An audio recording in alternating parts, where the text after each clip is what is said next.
اعوذ باللہ من الشیطان الرجیم بسم اللہ الرحمن الرحیم۔ سورہ قلم کی ابتدائی آیتیں پڑھ رہا ہوں۔ نون والقلم وما یسطرون۔ نون قسم قلم کی اور اس کی جو کچھ کہ وہ فرشتے لکھتے ہیں۔ ما انت بنعمت ربک بمجنون۔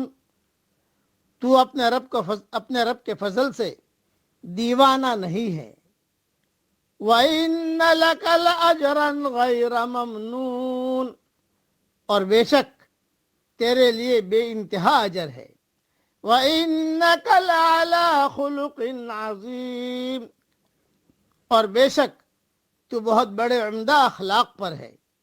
فَسَتُبْصِرُ وَيُبْصِرُونَ، پس اب تو بھی دیکھ لے گا اور یہ بھی دیکھ لیں گے۔ بِأَيِّكُمُ الْمَفْتُونُ، کہ تم میں سے کون فتنے میں پڑا ہوا ہے۔ إِنَّ رَبَّكَ هُوَ أَعْلَمُ بِمَنْ ضَلَّ عَنْ سَبِيلِهِ، بے شک تیرا رب اپنی راہ سے بہکنے والوں کو خوب جانتا ہے۔ وَهُوَ أَعْلَمُ بِالْمُهْتَدِينَ، اور وہ راہ یافتہ لوگوں کو بھی بخوبی جانتا ہے۔ فَلَا تُطِعِ الْمُكَذِّبِينَ، پس تو جھٹلانے والوں کی نہ مان۔ وَدُّوا لَوْ تُدْهِنُ فَيُدْهِنُونَ، وہ تو چاہتے ہیں کہ تو ذرا ڈھیلا ہو تو یہ بھی ڈھیلے پڑ جائیں۔ وَلَا تُطِعْ كُلَّ حَلَّافٍ مَّهِينٍ، اور تو کسی ایسے شخص کا بھی کہا نہ ماننا جو زیادہ قسمیں کھانے والا ہو۔ ہمازٍ مشاء بنمیم، بے وقار، کمینہ، عیب گو، چغل خور، مناع للخیر معتد اثیم، بھلائی سے روکنے والا، حد سے بڑھ جانے والا، گنہگار، عتل بعد ذلک زنیم، گردن کش پھر ساتھ ہی بے نسب ہو۔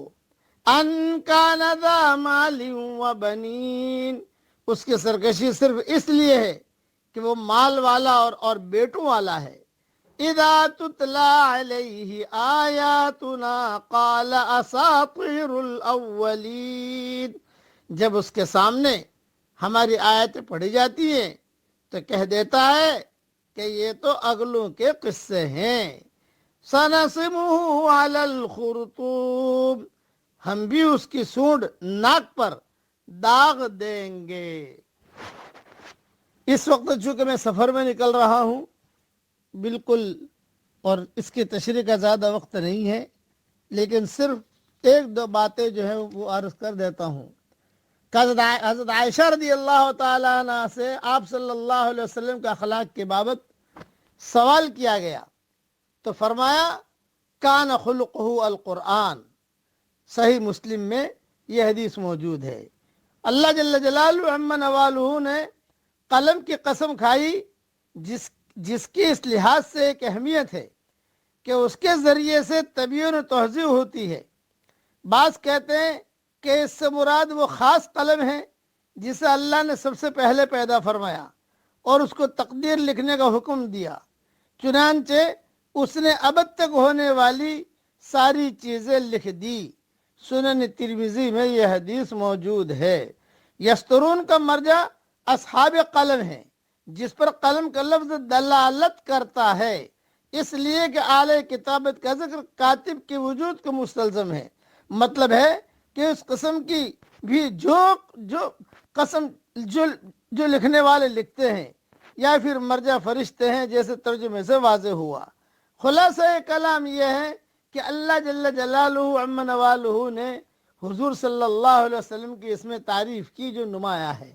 وَإِنَّكَ لَعَلَىٰ خُلُقٍ عَظِيمٍ، آپ نماز بھی پڑھتے تھے، آپ کی نماز کی تعریف نمایاں طریقے پر قرآن میں نہیں ملے گی۔ آپ حج بھی کرتے تھے، جہاد بھی کرتے تھے، سارے آپ ساری اچھائیاں کرتے تھے لیکن اخلاق کی تعریف کی. اس لیے اللہ تعالیٰ ہمیں اچھے اخلاق پر چلنے کی اللہ ہم سب کو توفیق عطا فرمائے اور ایمیٹیشن اخلاق سے اللہ ہم سب کی حفاظت فرمائے. آمین. وآخر دعوانا ان الحمد للہ رب العالمین.